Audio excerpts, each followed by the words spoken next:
welcome to the World Wild Podcast. I'm Miles Irving, and the theme of this week's podcast is truffles. Although you could say the secondary theme or the sort of underlying theme is the quest for buried treasure. So in this podcast, it's sort of a document of a conversation and an expedition with Melissa Waddingham, who came out to Kent for the day to sort of help me sort of solve the puzzle of truffles. Although I think, as you'll see from the conversation, there's an ongoing broader quest of lots of people solving various different puzzles around truffles. I think there's still quite a lot of mysteries to be solved around these life forms and how and where they live. So we chat around lots of issues around truffles and talk about Melissa's truffle journey, a little bit about mine, and then we're out there just looking for them with some success, not quite the success I'd hoped, but I think I'm now better equipped to go out looking in my own right, and so I feel I've moved several steps forward. But then I guess it's always good to explore the metaphor here, because again, this is looking at the unseen and the underground, and I think the idea of like a sweet aroma that leads us into what's hidden, I kind of like that. It's kind of sweet, delicious, almost seductive. In fact, if you're a pig, it is seductive, because the aroma of a truffle is actually the pheromone of the male pig. So when a female pig goes down there digging, she's following that instinctive connection with the pheromone of the opposite sex. So that's kind of interesting sort of interweaving of life forms there, to use a signal that works in one way within the species to actually work between species and actually aid the reproductive cycle of the truffle. Is pretty fascinating, because the pigs, when they get down there, they actually like the flavor of the truffle, and then they're dispersing the spores throughout the forest. And of course, it's like the revealing of what's buried comes through these instinctual drives. We have at the same time lost the connections that would come out of that, the sort of the interlacing of our daily existence with the ongoing life cycles of other things. So I guess what I'm trying to say there is when we think about the unseen, you might think of some kind of mystical thing, that it's some sort of esoteric mystical thing and some sort of strange spiritual practice and so on. What I love about the foraging and the just sort of tuning into basic accessing of what our senses are telling us about our surroundings, and following that through to how it would have worked biologically in the past, not just to spend leisure outdoors, even though that's a lovely thing to do, but that our whole senses would be actively seeking things out and noticing things, so that we end up gathering what we need and just entering into the life cycles of other species as a result of that gathering. But all of that would be unlocking the secrets and mysteries of our surroundings, and seeing, so that when we look at a landscape, we would be seeing all of these interrelatednesses, I'll say, even though that's not really a word, just by gazing at a landscape, because we have spent so many times sort of digging beneath the surface, both literally and metaphorically, because we go beyond the appearance into the different aspects of the life cycles of things. So in other words, because we interact with a plant, we know what's coming next. We know that it'll sort of stand tall and have flowers and seeds later on, even though all we see is a tiny shoot now. Or on the other hand, at this time of year, we'll see the dead canes of whether it's nettles or maybe some umbella with its umbrella-shaped seed branches that stand out quite starkly against the winter landscape. We'll know that beneath the ground there are roots, and that there will be greenery coming up there.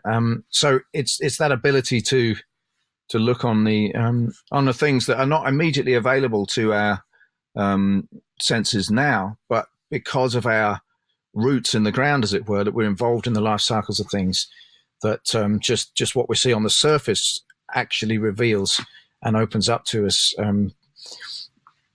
based on our previous experience, the sort of secrets and mysteries of what extends out in time. What goes, what has come before and what will come after, in terms of the life cycles of things, and just the interrelatedness of stuff on the land. Speaking of stuff on the land, it's it is kind of the bleak midwinter now. It's kind of freezing, but or it has been this week, and yet the plants are still coming through where we are, with quite a lot of lush greenery. One nice little thing which always takes me by surprise, which I could suggest to anyone that wants to go out looking for a new plant this week to make this your quest, is lamb's lettuce. So wild lamb's lettuce is such a funny thing because it looks so delicate. It looks like the most sensitive of leaves, and as if it wouldn't tolerate the frost at all. But we've had quite a lot of frost this week, and it always tickles me to see it growing, because it must have some kind of antifreeze or something that protects it from being damaged by frost. So there's one to look for. And then little basil rosettes of shepherd's purse. I keep coming across those this week. Now you may have the telltale signs of that in terms of some sort of out of season but still evident where I am. The upright stems of the shepherd's purse with the tiny little, they're like a sort of heart shape, only with slightly more straight lines down the edges. Heart-shaped purses containing the seeds, which is what gives the shepherd's purse its name. So there's a couple of things to look out for: lamb's lettuce and shepherd's purse, and make some lovely winter salads. And I should say, though I'm not going to list many more now, perhaps we'll run through some more over the next few weeks, but I should say that for us here in England, winter really is the time of salads. It's kind of topsy-turvy because you think of hot weather in the summer and salads, but there are far fewer good salads out there in the summer, and in the winter, the things that are hardy enough to keep growing through the winter weather, of which, as I say, there are many. There's a real scope for not just having salad every day, but having a variety. So anyway, yeah, we'll get on to the sort of stitched together many snippets of conversation with Melissa now, and I hope you enjoy coming with us on our quest. What started me on my journey? I've always been a forager from birth. I think I always come back with something for my parents, or something captures my eye. So there's always been, the big outdoors has always been. I was always a kid that was outside. I never liked to be inside. I was always had to be outside playing. So then, of course, you encounter all sorts of weird and wonderful things when you're a kid and you're curious. And I will always come back with something. I remember going off with my grandfather picking chanterelles, which didn't really particularly stick in my mind, but I just always liked going out with something. And then much later, and also I was a Londoner as a kid. So, getting access to the countryside wasn't an everyday thing. I used to go, at half terms. My parents were adorable, and they definitely made the countryside a part of my life as a kid, which I'm really grateful for, because, I loved it so much. I suppose my mother being French, always being brought up on really good food, had a massive influence in my life, massive. And one of my earliest memories was, I don't mind going wherever you're sending me, but Mum, is the food going to be all right? And that's, I promise you, one of my earliest memories. So I love food. I've always been really, passionate about food, cooking it, trying new things, finding stuff that you can eat. And then many years later, when I'd left London, I was in the country. And a friend of mine, an Italian, walked through the door with a massive basket of porcini, and they were beautiful. They were huge and just, amazing to look at. And I hadn't ever really thought about mushrooms. I hadn't really ever thought about mushrooms, really, mushroom picking. And I was just totally blown away. I was like, my goodness, where did you get those? Like, do we have mushrooms? I didn't have a clue about the mushroom scene at all. Yeah. And I was like, wow, they're phenomenal. I want to go and do what you've just done. So after that, we went out every weekend for quite a few years, probably about 5 or 6 years, every weekend in season. And he was Italian. All he wanted was, trumpets and seps, and had a very, very narrow band what he was looking for, And as I kept doing it more and more. I suddenly started seeing all these other mushrooms, edible or not, and I was just like, oh, I just want to know more. I want to know more. And want to know how they fit in with, the bigger picture. And so I got a bit more obsessive than he was and started learning more and more and more, and sort of just left him behind really, and just carried on going with my mission and my hobby and my passion. Then in Roger Phillips's book, right at the back, sometimes you don't see the back pages for a while, do you, in a book? Suddenly noticed, like, oh my goodness, there's truffles at the back and the back pages of this book. And it said that they were on the Downs, and I was like, well, I'm living in the Downs. And I was like, wow, really? Is this true? Being very naive and thinking, like a lot of people still to this day, that truffles only come from, France and Italy. So I thought, okay, well. So I was fascinated by that. And I don't know, there was just this real... I don't know why I should necessarily be so fascinated about truffle in particular out of all the others or anything, but it just seemed to me like a mushroom hunter's final challenge. If you can find a truffle, then you've sort of ticked all the boxes as a mushroom hunter. Well, it's the extra challenge, isn't it? They're not visible. At least most of the time they're not visible. Exactly. Yeah. So I was like, wow, okay, well, I'm going to go and see if what Roger says in this book is true. And because all these others are treasure, but this is buried treasure. Yeah, right? Yeah, definitely. So it's like, it's like the ultimate challenge, isn't it? Am I going to find these things? I'd read that people had been looking for truffle all their life without dogs and never found it. So I was really not very optimistic that I was going to find truffle. I really wasn't. I didn't have a dog. But I don't know, I was just hooked on this idea, and I started studying truffle, online, and bought books and tried to inform myself as much as I could. I even went to a truffle conference sort of 3 years later to inform myself even more. That was that the sort of broad truffle thing, or was it edible truffle? People actually hunting for edible truffle? It was a conference, so it was mainly, PowerPoints and slides. And I think there was a couple of days excursion where we went off into the hills and... did we go and look at... We didn't actually truffle hunt on that excursion, but they showed us orchards from the coach. Like, oh, there's an orchard over there. But the focus was on the edible ones, or broadly? Oh, yeah. Predominantly on the edible ones and cultivation and, and all that.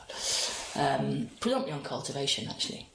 But it was an amazing place to go because there were all the top scientists, in the world at this conference, from people from China, people from all over the world, Australia, New Zealand, where big new plantations were being set up because it was a new sort of, it's not new, it's been around for a while, but people are catching on to it now as something to invest their money in. Yeah, definitely.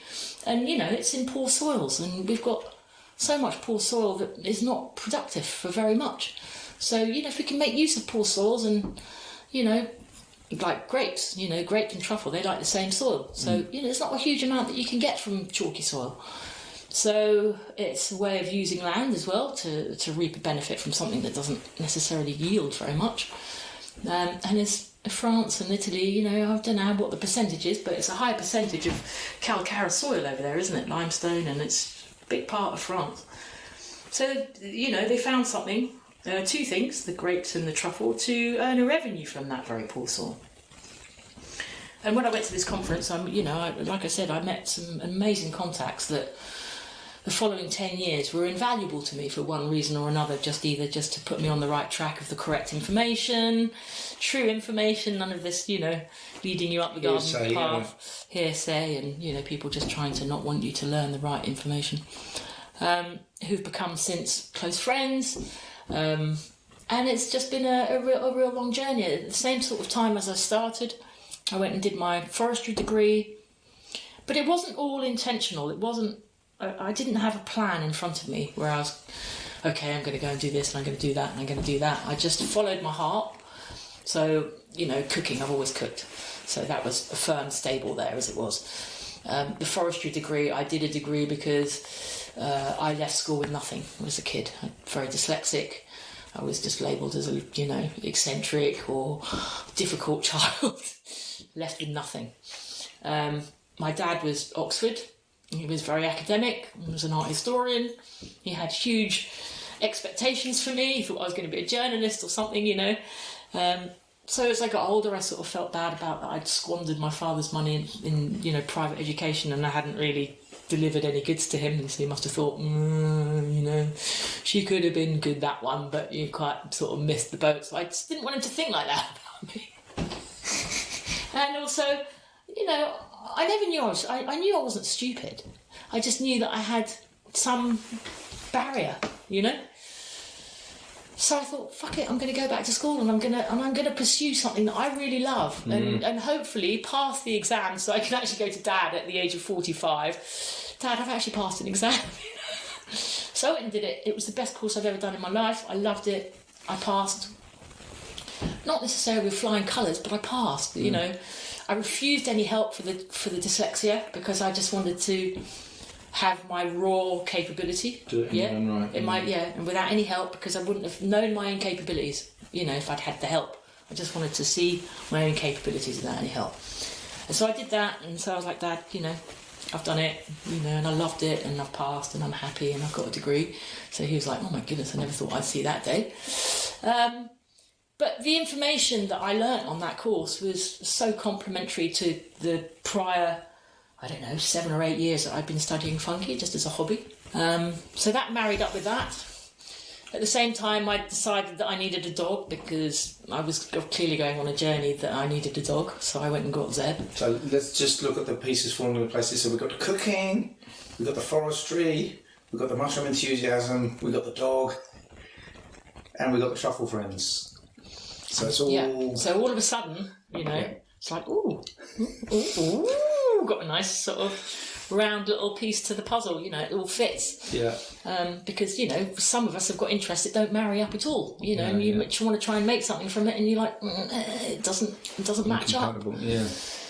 But I was just very lucky, I'm very hands-on. That's why, I was a painter and decorator before I was a forager. The standard thing with an academic is that they're not very practical. Yeah. And you're coming at it from being a very practical person and then getting the academic side, which in a way that's much more interesting. I've always thought, maybe. If you've got this practical know-how and then you bring your intellect into the mix, then you've got a nice mix of the two, haven't you? Then because it's not very fulfilling thinking that you're just a hands-on person, although it should be, because actually, before the world has become what it is today, we were all hands-on. Well, it's a false thing, isn't it? Because like the amount of intelligence that went into that hunter-gatherer way of life. It's a false negativity, and you're sort of led up to believe that if you're a hands-on person or you're a layman and you don't use your head, you sort of. Well, I don't know. I think it's what this term came up in a previous conversation, but false. It's a false dichotomy because the hands-on guy has got a brain, and the guy with a brain just hasn't. So it's like each one hasn't found their way into that other world. Like, I'm a big fan of King Alfred, right? King Alfred had this thing. He said, "Listen, they're both really important. One should work with should work with your hands for half the day, and you should get your intellect working for half a day." So he would translate an obscure Latin text for half a day, put that in the English language because he felt that was a service to humanity, and then he'd go and build furniture. He's the King of England, and I think it's fantastic. It is amazing. We should get back to that. That's what I'm trying to do, actually. And I feel wholer for that. Both, I feel more. I just feel more complete. Well, because one informs the other. That's what I'm trying to say. Like, if we serve this false dichotomy, we say, well, now we can get grounded by just getting out and working with our hands, and then we can let that feed into our thoughts, and then the thoughts can feed into the practical. So that was huge for me, and I've ended up being really lucky in doing something that I really love, which I don't think has actually reached its full potential yet. I'm still working on that. Financially, it's seasonal work. It depends on the season. Some seasons, you don't either get the clients or you don't get the truffle, or you maybe don't get both, or you need to. I mean, you probably should be doing talks about this. I'm sure people would love to have you come and do that with slide presentations and. I do that. Yeah. I do. Yeah, already. I do talks. So I mean, there's a lot. It's amazing under the canopy of truffle, subject of truffle. Yeah. There's an awful lot that keeps me busy. From training people's dogs to taking people out and giving them the experience of truffle hunting, and going home with stuff and providing them with some nice truffly bits to eat that you've prepared the night before, and you let stuff infuse, and then you can give it, to taste for the first time or not, or show them different ways of tasting things, and then giving them all the academic parts of all the knowledge that you need to have to just go out there and be successful. And some of the compliments I've had. I mean, you must get this as well. The work that is so fulfilling for others, especially when you're looking for treasure. Since kids we've looked for treasure, and we've always had this childlike, absolutely. treasure, and that replicates itself when you're looking for truffle, and people get back into that childhood state when they were almost looking for treasure, and it's not something you grow out of. We all like treasure. But I just think it is the foraging instinct, Yeah. whether it's hunting or finding plants and mushrooms. We always that's what we did all day. We went on that quest, and you find it, and it's like it's so uplifting. It makes you in a good mood. You're happy, and the what people say to me afterwards, the feedback is just incredible. Like, I will never look at woods again in the same way. Thank you. This will be something that I'll remember for all my life. This was an incredible moment. Never thought, I mean, it just goes on and on and on, and you're just like, you feel all goosebumpy, and it's just like, wow. How many people go to work and come back and feel so elated after a day's work? Yeah. Just because of the pleasure that those people have had from what I've given them. You've made something better by what you did today. Wow. It's just amazing. I'm really lucky.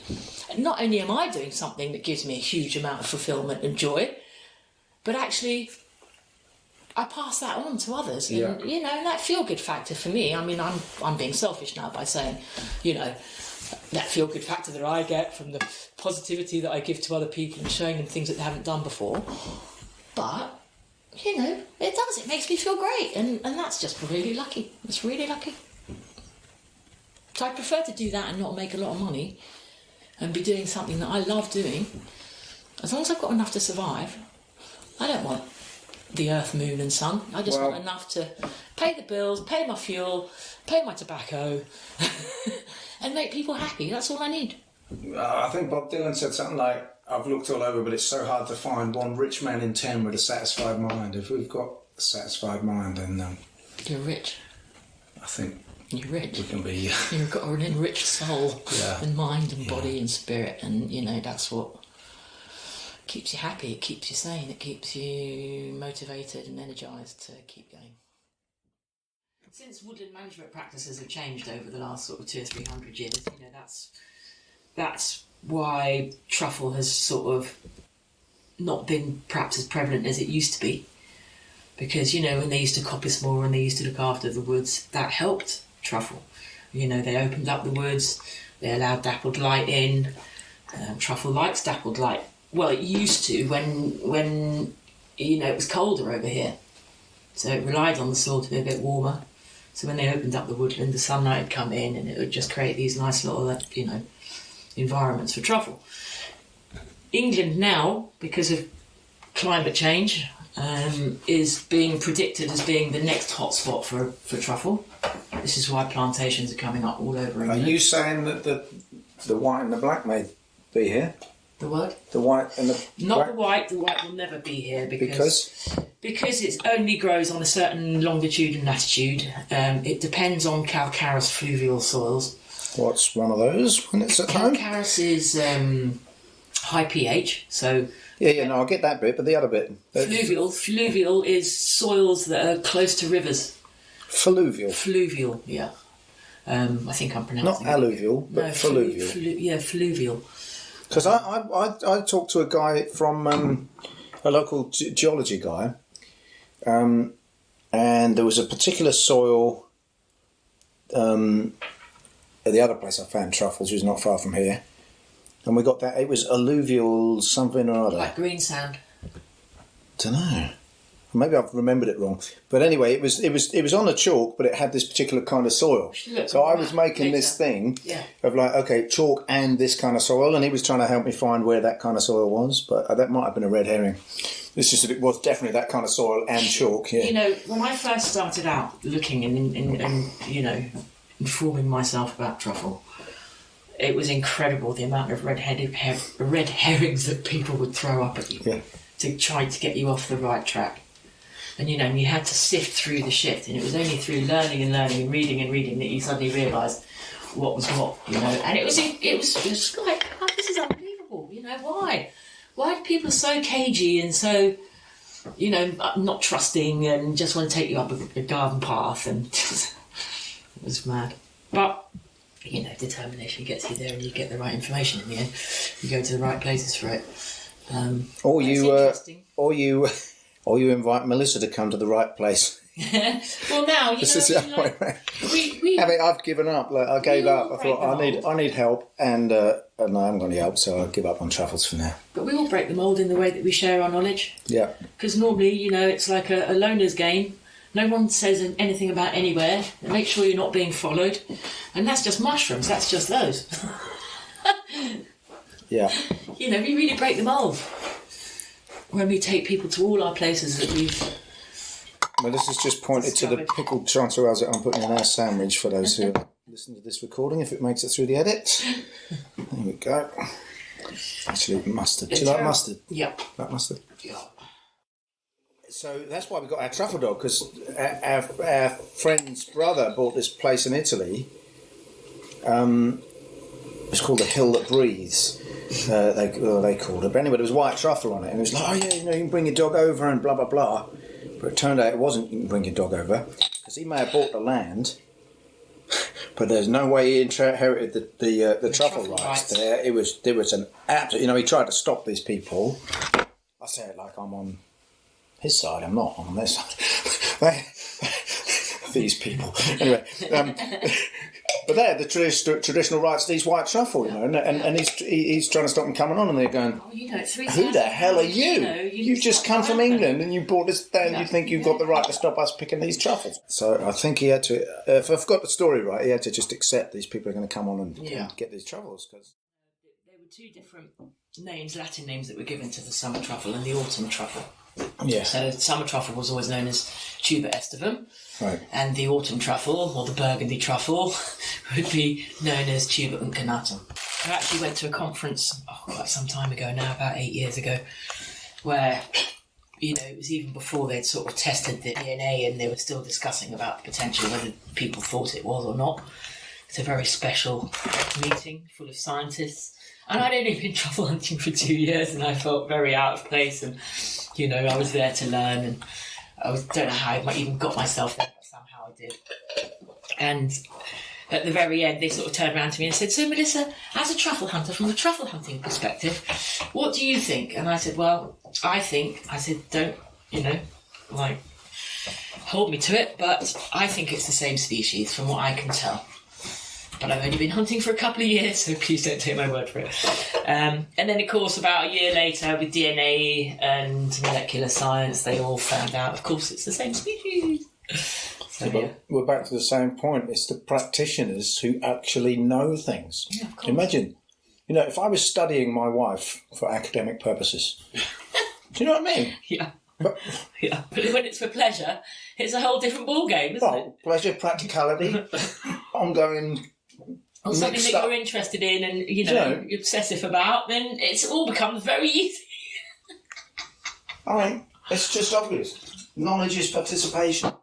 And I guess a scientist participates on a certain level. But like these scientists that study ecology, this and that, they're coming on their field trip. Well, we don't. Well, Fred more than me these days, but like... Our life is the field trip. back and back and back and back. We engage with these plants. They're part of, you know... Yeah. You know, even how many years have I been doing this now? These 13. So I've been doing this like 14 years or maybe 15 before I got the dog, just started to study it, you know, just on an academic level, just online and books. And even today, you know, I can go out and I'll learn something new about truffle hunting. Something. you know, even if it's just something about harvesting. What did I clock this year? Speaking of which, Ella, when she's digging, when she's really close to the truffle, I can hear her paws, the claws, suddenly just, it's like a musical instrument grating the warts. It's a completely different noise to the soil. And if I'm quick enough to hear that, I'm like, okay, she's on the warts, and I'll pull her off. And if you're not, she'll scratch them. Well, she'll scratch them or bite it or eat them. I mean, you know, all my dogs like to eat truffle. So, God, the other day I was really not having a good day. I was just aching. My knee was bad, and I had one guy, I took him out, and it was just a dog fest for truffle. The dogs just ate so much truffle. I mean, we found as well. But I just couldn't get to them on time. It was just, you know, my knee was hurting. And normally I'm chucking myself all over. The dogs ate them. I really didn't. I was just telling my little boy this morning why nobody uses pigs anymore. So that's wrong. That's a fallacy. Yeah. And it's also a fallacy that, you know, it's sustainable to use dogs because they don't harvest immature truffles. That's one of the reasons they say it's sustainable. That's crap as well. You know, my dogs they pick up immature truffles all the time.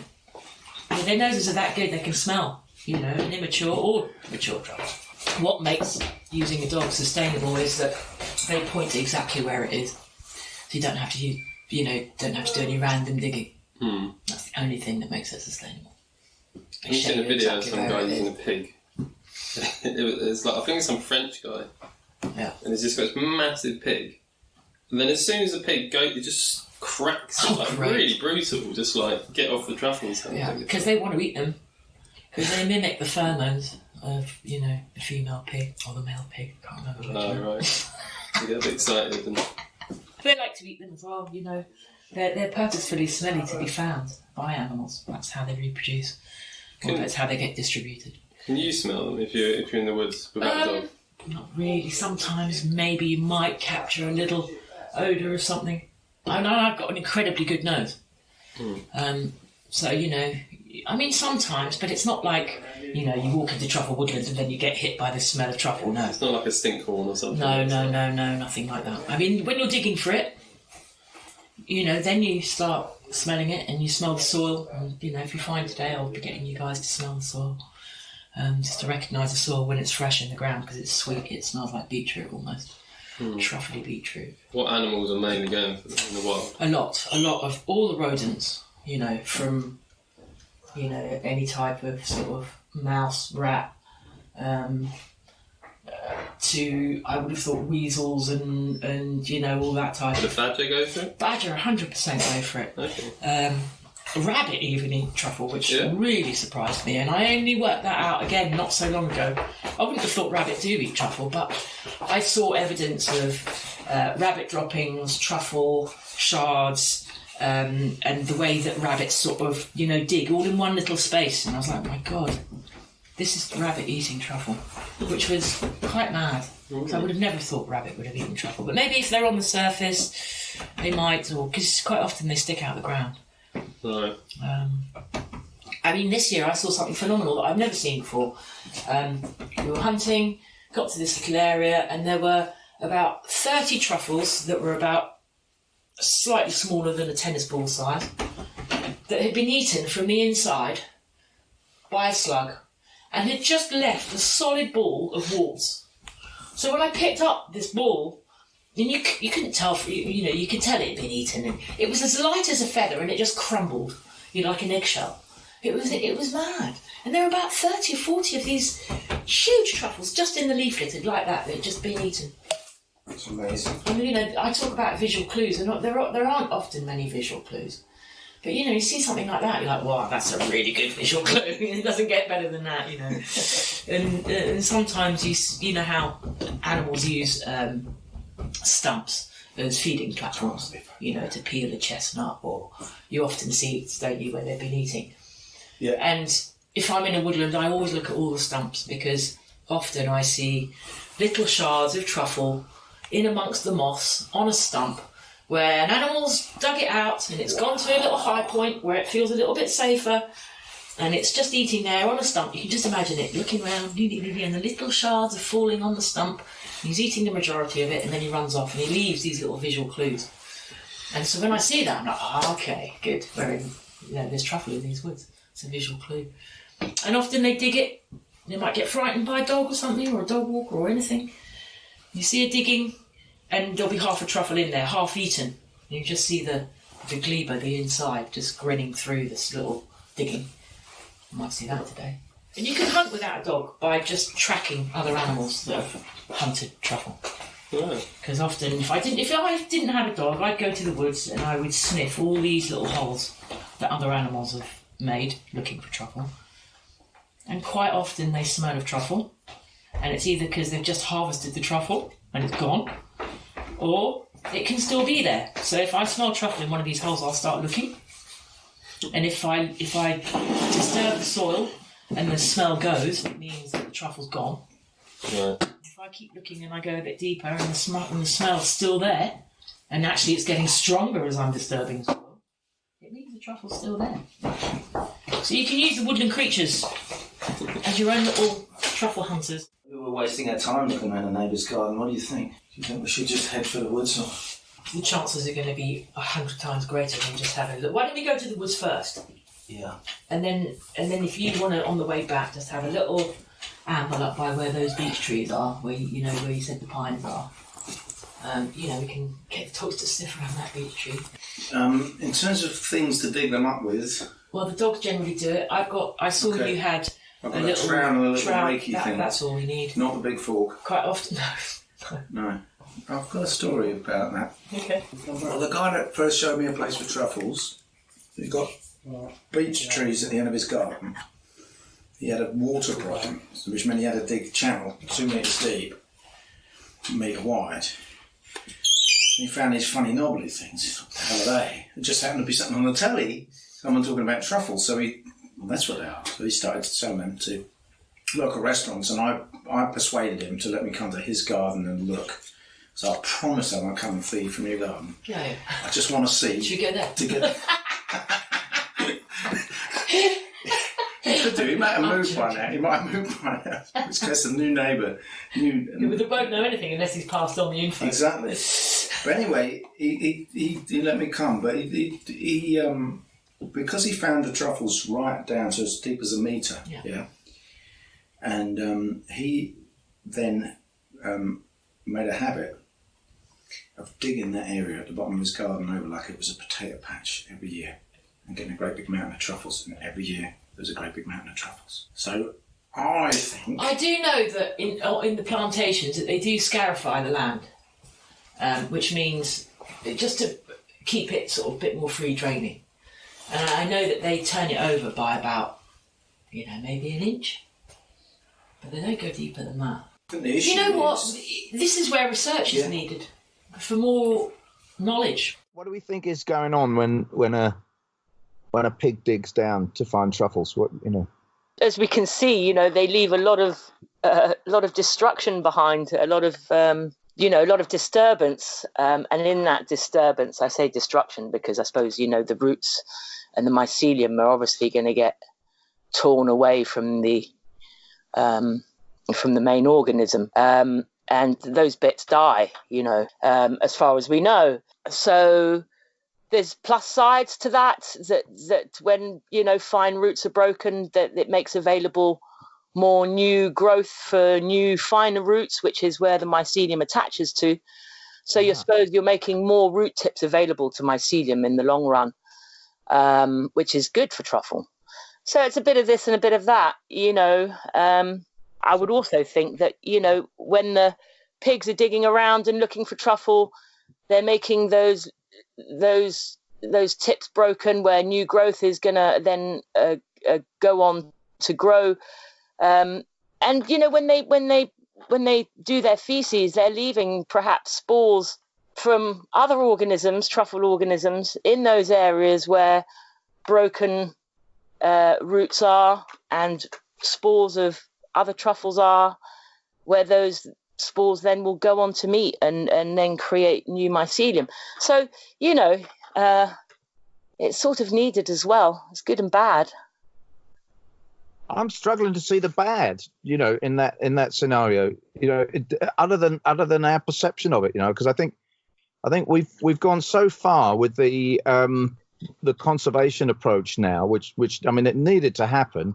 where, human activities had begun to cross over into this kind of industrial paradigm, and everything we do is basically just shock and awe. We come in and just strip the land of everything that's there and impose, whether it's a building or a field of wheat. But the point is that what was there in all its intricacy and complexity and diversity is gone.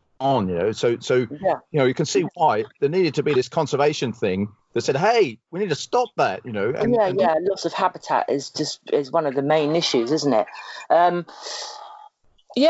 mean, I do agree. If you just leave woods to self-manage and look at these wonderful things that are now going on with these sort of restoration projects like Knepp Castle, where it's all left to just do its own thing. It will be really interesting to see the results for all organisms after a few years' time to see the difference. Well, I just wonder if it's not possible to go a bit further than that, because the point is that pig doing what it does is shocking to us, because we've come to see like any disturbance and the idea of conservation being just to let things carry on as they are. But the thing is, the way things are is actually a constant flux. It's a constant change. There's engagement and interaction of different species, which might look, you see elephants going through. It looks very destructive, but they're a key part of the ecosystem. And there's even some thoughts again that elephants may have been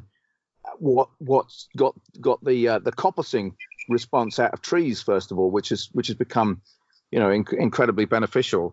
So I think we got this sort of knee-jerk reaction to seeing change. Basically, we call it disturbance or destruction, but it's really just change. But like if we dig a bit deeper, as you're doing, just explaining to me there what actually happens, that these little roots breaking off means more come, and then the feces coming out of the other end of the pig in that place. It does look like a sort of hand in glove, perfect fit. It's a symbiosis almost. Exactly. Yeah. I mean, I definitely agree. And another example of this, not including the pig, but the pig would probably do it in the wild, is that I know that in a lot of beech woodlands, beech isn't regenerating very well. I mean, it's not a pioneer species, which obviously goes against it a bit in that sense.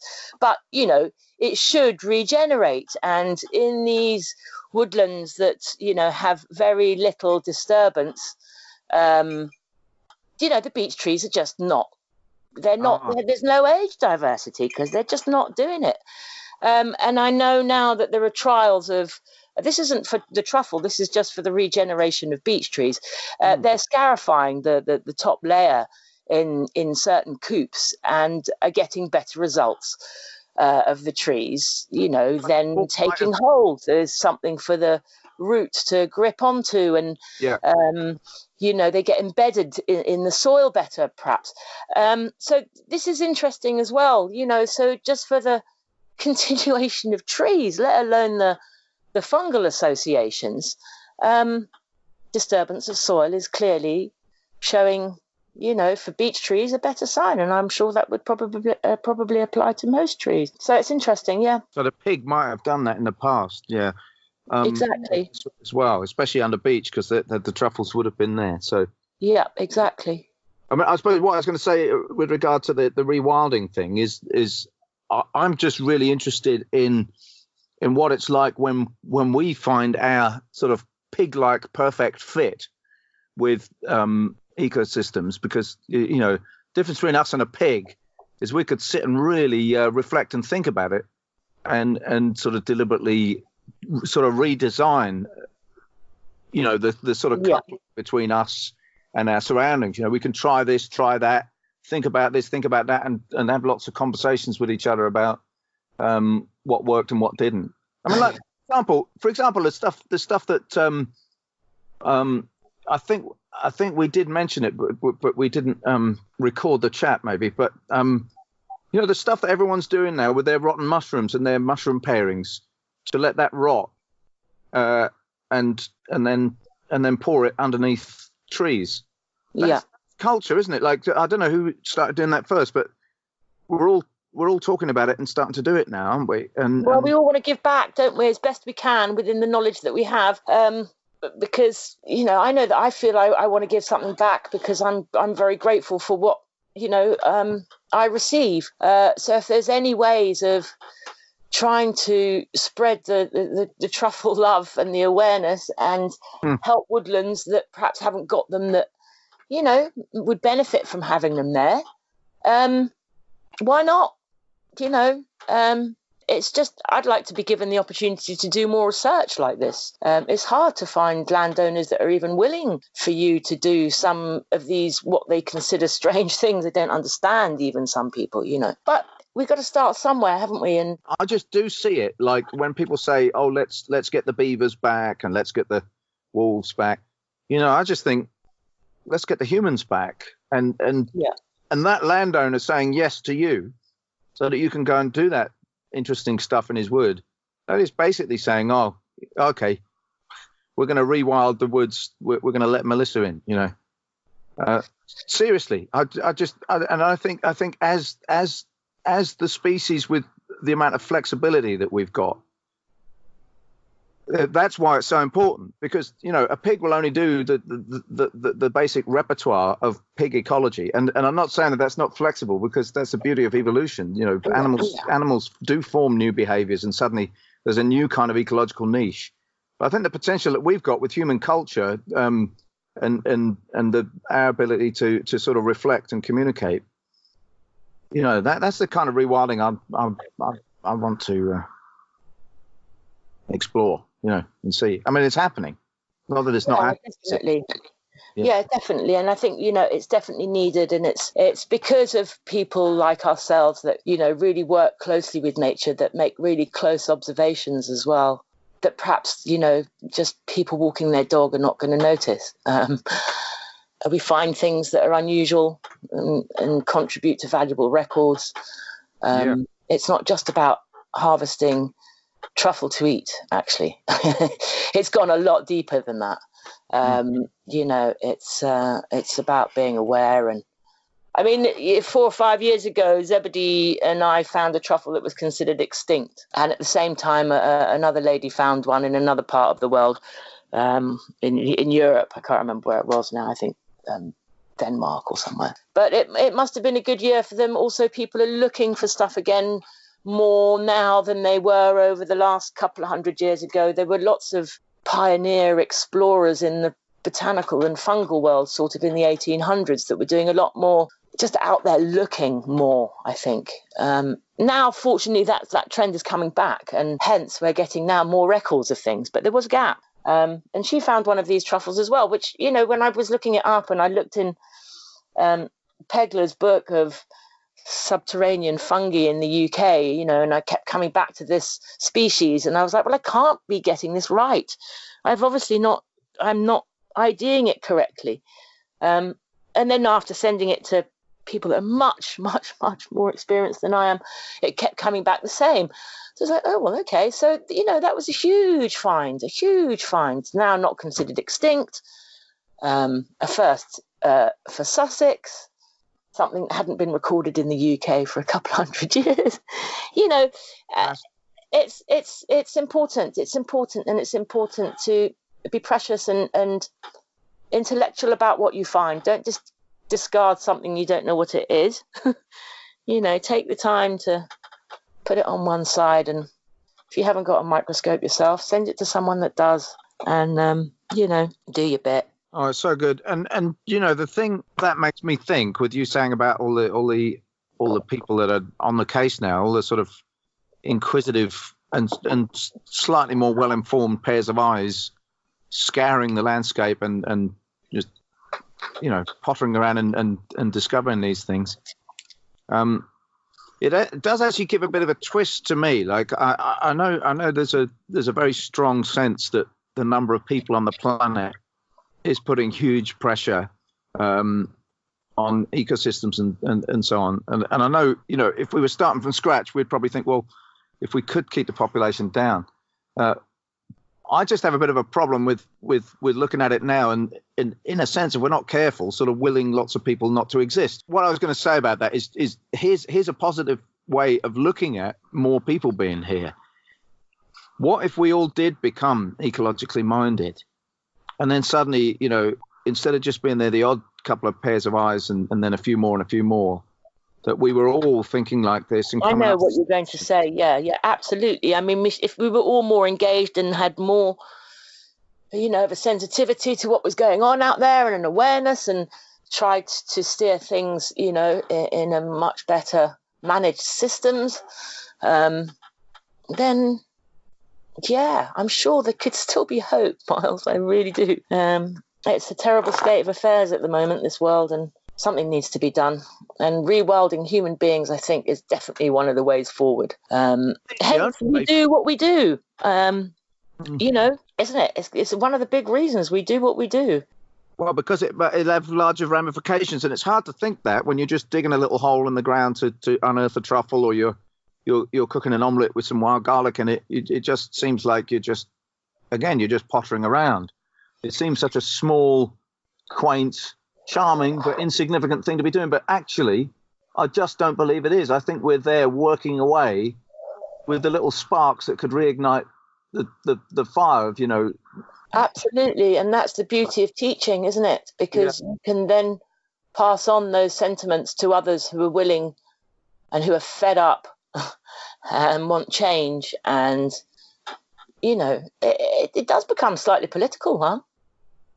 I think it's profoundly political, because I just said there we were accidentally talking across each other, but I do think it's the when you look at what rewilding is, I think it is the only solution, because what we've got is just, we've either got control or wildness. The German root of the word wild apparently relates to will. That something has the will within itself, and the only alternative to that is that someone else's will is being imposed, on it. And I suppose once you've decided, which maybe not everybody has, but once you've decided that the fundamental core of things, there's a goodwill, there's a good willingness that comes out of any living thing. It's not fundamentally flawed and distorted and wicked and wrong. It's this coercion and control being imposed on people, so that we all get twisted out of shape. That's the thing that's sort of wicked and wrong, and where we all end up, beating each other up, or robbing each other, or not listening to each other, or whatever the thing is, But if it all goes back to the wild, as in, we tap into the essential nature of ourselves that is kind of free flowing and in a sense autonomous, but basically geared towards this integration and interaction with everything else. That's what wildness is. It's free flowing, essential, integratedness. And as soon as we step out of that, we get into this sort of working against sabotage, spanner in the works type thing. So anyway, that's why I think we could just say, rewild. That's all we need to do, kind of thing. It's not just one of the things. Do you see what I mean? Yeah, no, absolutely. It's just, I was just thinking about the meaning of the word. It's almost the opposite in a way, isn't it? Coming together. It's almost what is the opposite of what people think wild is, because you tend to think wild is sort of out on your own, being more insular. Actually, it's not. It's coming together. It's functioning smoothly, flowingly, but coming together. I being suppose. A community. Yeah, when someone says too wild, is too wild, that's what they're talking about. That this thing is going to disrupt everything. Yeah. But it is going to disrupt everything. It's going to disrupt this system of control. I suppose the other thing is like people's perception of anarchy. I remember from being a teenager where you kind of did sort of lean towards anarchy in a perhaps quite a destructive way as a teenager, especially as with the punk scene, and that it did seem a bit kind of in your face to destroy things. But when you think about it, it was just trying to destroy a system of control. But I always remember when everybody's knee-jerk reaction to when you say anarchy, they are thinking about something that is just totally negative. It's like, these people just want to just act out of their baser instincts and not have anyone tell them what to do. But actually, when you stop and look at the amazing kind of thoughts that have been the writings and practices that have come out of anarchist thinking and anarchist movements, they're all really, well, not all, there are some angry ones, Bakunin and so on, but most of it is really kind of soft and gentle, actually, and really hopeful about the fact that people left to their own devices will do good things and not be kind of savage and brutal. So. Yeah, I think at the end of the day, it's just people that have had enough. Really, it's just another form of that. You found a half kilo truffle. Oh look. Hedgies. Oh wow! Yeah, loads of them. Look, massive ring. Typical. We've got no bloody basket or crate. I've got a hat. I'll put them in my hat. Yeah. Here's a clean hat. They've really liked it this year, the old hedgehogs, haven't they? That was our bonus fungus.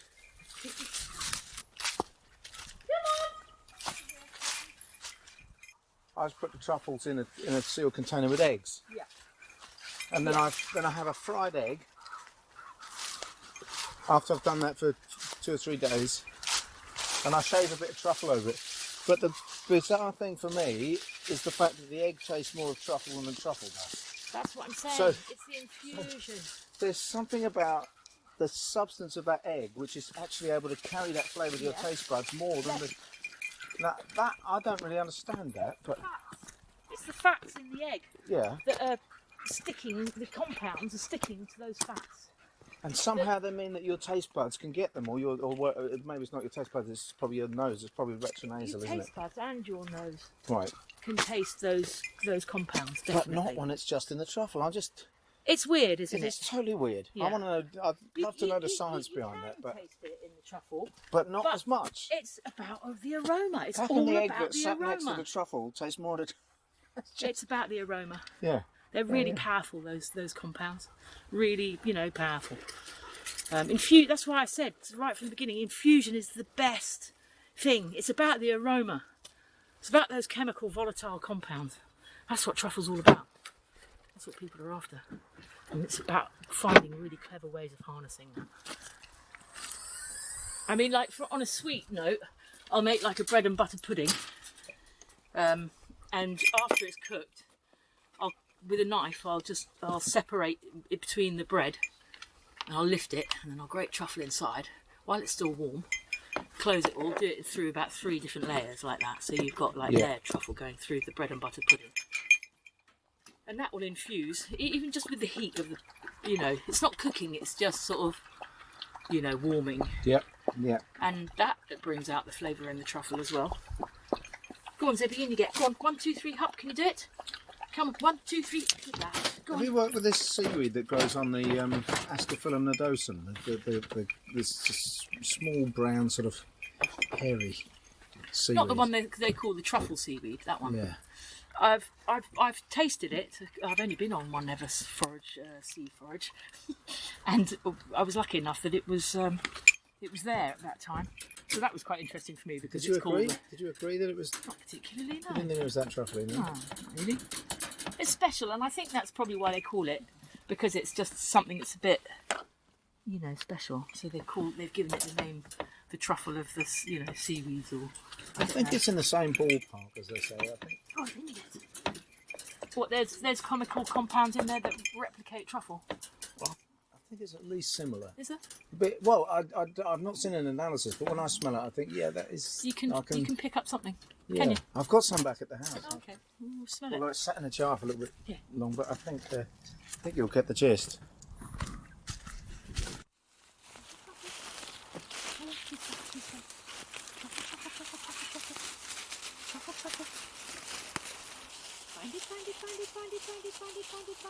Find it. Go. I mean, that's a proper search if there wasn't ever a proper search, eh? No.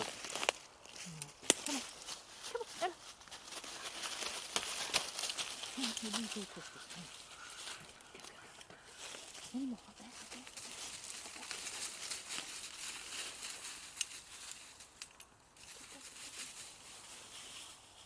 This way, this way, this way.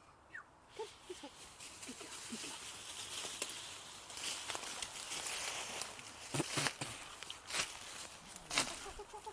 Come on, Penny, I like it, girl. She's very interested by this bit, huh? Good girl. There's more jiggles here. Ella, you're going to have to come this way. Ella, this way. So that other one, where we found this one, she just settled on that and She just went zoom. Oh. yeah. Very different, isn't it? Yeah. And Deb, when there's little shards on top of the leaf litter, you know, he'll to try and find the smallest pieces. I've seen him turn over leaf by leaf with his nose just to find the smallest bit of it. It's so intricate, it's just amazing. Dad, where's the truffle that you found? It's right here. Oh, the one that we found today is there. That's small. We found it in Larky Wood. It smells nice. It smells like Nana's perfume, I think. Yeah. Yeah. They are using truffle aroma in perfumes these days, actually. Come on, I think you finished the treat. Come on, come on. Someone else looking for buried treasure. Look, there's a guy with a metal detector. Yeah. There must be something about the subterranean hiddenness of things. Yeah. Just nature's bounty, even if it is old treasure. Thank you for joining us for this week's World Wild podcast. And if you're based in the UK, you might want to just go on our website and look at some of the courses we've just put up. We've got a birch sap tapping one coming up in the spring, where we'll go out and teach you to do all the process around tapping the birch and also processing the sap afterwards. Also, we've got a wild fermentation course coming and one working with wild aromatics and spices. These are all in January, February, and March, and I think we do have a few spaces left on a general foraging course in April. So go and check that out if you're UK based. Although I should also mention, if you're not in our neck of the woods in the UK, do look on the Association of Foragers website, and that is also of some use for folk elsewhere. It's mostly the United Kingdom and Ireland, but there are a few people dotted around, so it's worth going on there wherever you are, just to see if you have someone near you that's running courses and that could help you to learn your local native edible plants. Okay, well that's it for this week's World Wild Podcast.